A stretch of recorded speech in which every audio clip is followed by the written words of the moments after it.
I'm coming to that. There are some scholars who even said that it's perfectly permissible for a woman to use an object to relieve herself, especially if she's got high libido. Now, again, if you look at, again, the attitudes of the first 2 centuries of Muslim scholars, it was either one of dislike or permissibility, but it wasn't haram. Right. From the 3rd century, so like Imam Shafi'i is reported to have said that he said that it's haram, and he used the verse that you're referring to in Surah Al-Mu'minun, and it's not clear.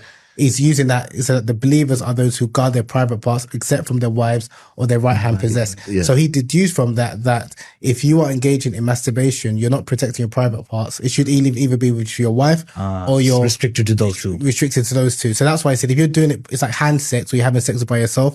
He said that's why it's haram. Again, it's an opinion, it's a valid opinion, and most of the 4 schools, that's the dominant opinion, and that's when, especially from the 3rd century, a lot of all the Muslim schools, the 4 schools that we know, it became codified. But like I said, if you look at the fatwa of the Muslim scholars in the first 2 centuries, it was more a case of permissibility. In case of they were like, okay, if you're going to do it, it's better that. And they said it's the same for both men and women.